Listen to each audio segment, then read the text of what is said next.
Visakhapatnam steel plant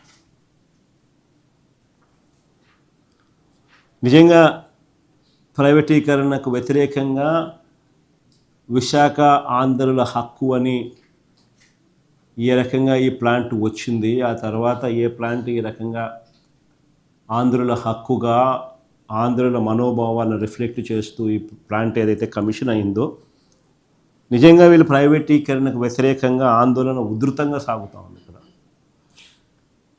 ఈ steel plant ప్రైవేటీకరణ కాకుండా మా 5 ఏళ్ల పీరియడ్లో మేము ఈ ప్లాంట్ను కాపాడగలిగాం. ఏకంగా అసెంబ్లీలో తీర్మానం చేసినాం, ఎట్టి పరిస్థితుల్లోనూ ఈ ప్లాంట్ ప్రైవేటైజ్ చేయకూడదు అని చెప్పి అసెంబ్లీలో తీర్మానం చేసి ఈ ప్లాంట్కు మంచి జరిగేట్టుగా వెంటనే ఈ ప్లాంట్కు క్యాప్టివ్ మైన్స్ అలాట్ చేయండి అని చెప్పి మేము తీర్మానం చేసి పంపించినాం అసెంబ్లీలో.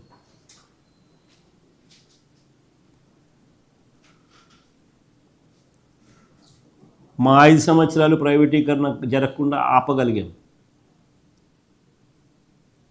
కానీ చంద్రబాబు నాయుడు అనే వ్యక్తి నిజంగా ఎన్నికలకు ముందు ఏమన్నాడు ప్రైవేటీకరణ విషయంగా, ఎన్నికల తర్వాత చంద్రబాబు నాయుడు గారు ఇప్పుడు ఏమంటున్నారు అనేది నిజంగా ఇంట్రెస్టింగ్గా ఉంది. ఇది మీరంతా కూడా ఒకసారి నేను ప్లే చేస్తా, వినండి ఒకసారి. ఎన్నికలకు ముందు చంద్రబాబు నాయుడు ఇదే ఇష్యూ మీద ఏం మాట్లాడాడు, ప్రైవేటీకరణ విశాఖపట్నం స్టీల్ ప్లాంట్ ప్రైవేటీకరణ మీద ఏం మాట్లాడాడు, ఎన్నికలు అయిపోయిన తర్వాత చంద్రబాబు నాయుడు గారు మొన్న ఇదే ఎన్నికల ఇదే విశాఖపట్నం స్టీల్ ప్రైవేటీకరణ మీద ఏం మాట్లాడాడు అని ఒక్కసారి వినండి. నిజంగా విలన్ అనే సినిమాలలో మనం ఎప్పుడైనా అంటూ ఉంటాం కదా, విలన్ అనే పాత్ర ఎలా ఉంటుంది అన్నదానికి నిదర్శనం ఒక్కసారి నేను ప్లే చేస్తా, ఒకసారి వినండి. కానీ మా ప్లే చేయమ్మా.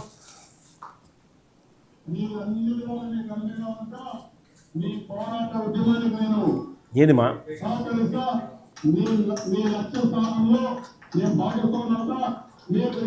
మళ్ళా మొదటి నుంచి ప్లే చేయి.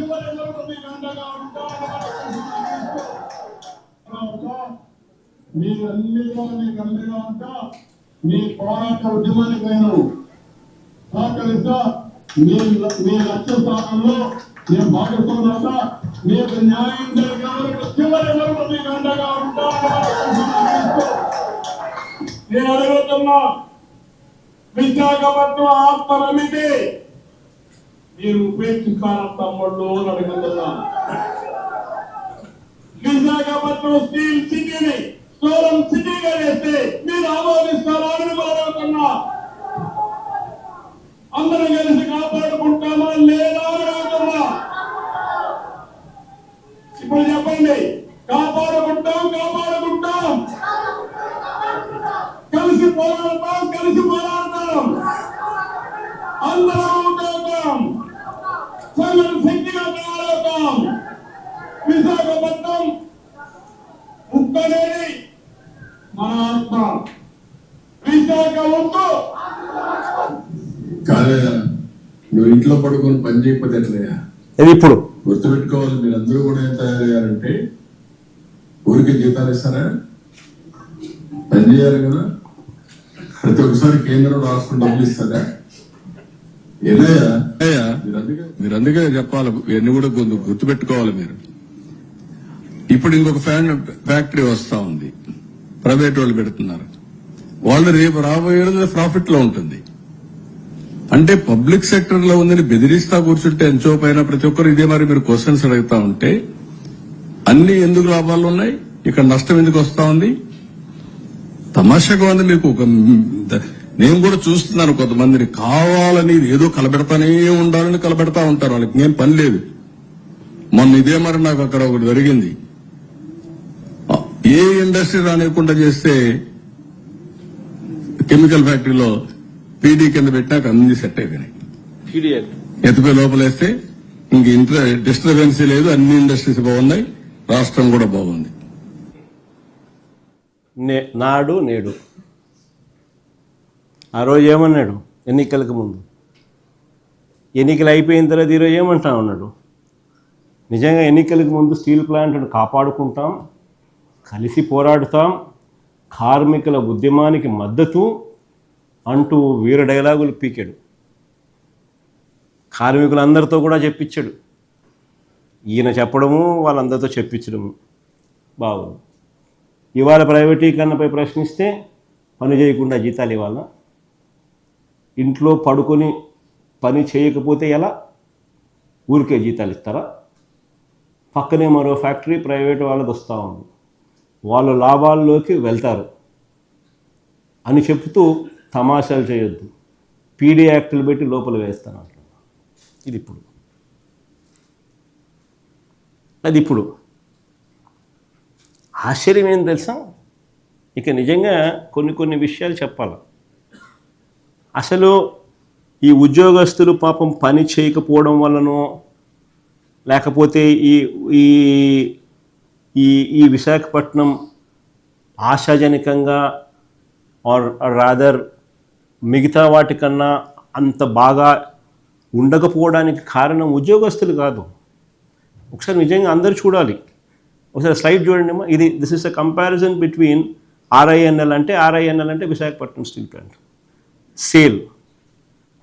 It's a comparison between Visakhapatnam steel plant and SAIL plants. ఇందులో చూస్తే employee expenditure on the overall as a percentage of total expenditure, employee expenditure as a percentage of total expenditure చూస్తే దీస్ ఆర్, నేను చెప్పేది ఈ reports అన్నీ కూడా source annual reports of RINL and SAIL వాళ్ళ financial year 2023-24 వాళ్ళ annual రిపోర్ట్స్లో ఉన్న data ఇది. ఆ డేటా నేను మీకు డిస్ప్లే చేస్తా ఉన్నా. Employee expenditure on account of on a percentage as a percentage of total expenditure చూస్తే విశాఖపట్నం స్టీల్ ప్లాంట్లో కూడా 11.2%, సేల్లో కూడా 11.2%. తేడా ఏమీ లేదు. వీళ్ళకున్న సేల్స్లో రెవెన్యూస్లో ఎంప్లాయీ ఎక్స్పెండిచర్ 11.2%.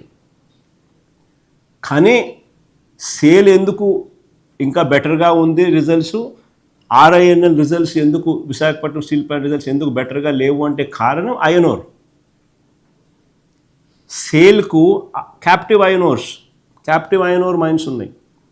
ఇన్ఫ్యాక్ట్ అది చూస్తే అక్కడ కమెంటరీ చూస్తే extracts from SAIL annual report 2023-24 చూస్తే ఆ రా మెటీరియల్స్లో during the financial year 2023-24 total requirement of iron ore was met from captive sources.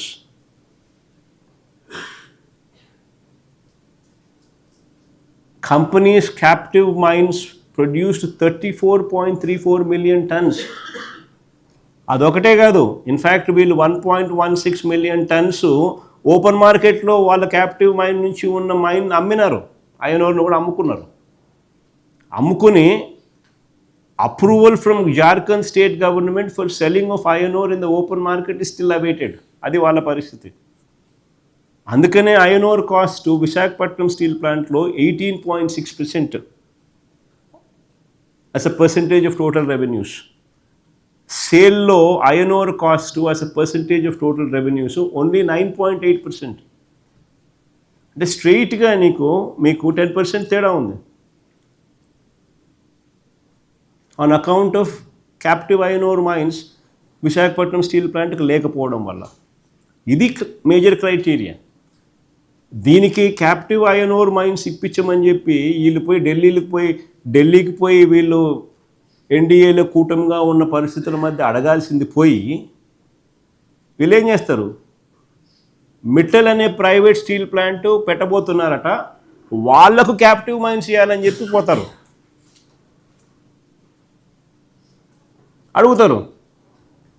అరే ఉన్న గవర్నమెంట్ సెక్టర్లో ఉన్న ఈ స్టీల్ ప్లాంట్కు క్యాప్టివ్ మైన్స్ ఇవ్వమని చెప్పి అడగరా నాయన అంటే అది అడగరు వీళ్ళ ఎంపీలు. చంద్రబాబు నాయుడు అడిగాడు. కానీ పెట్టబోయే మిట్టల్ ప్లాంట్కు, ప్రైవేట్ సెక్టర్లో పెట్టబోయే మిట్టల్ ప్లాంట్కు దానికి క్యాప్టివ్ మైన్స్ ఇవ్వమని చెప్పి వీళ్ళు పోయి ఎంపీలు పోయి రిప్రజెంట్ చేస్తారు. That is Chandrababu Naidu.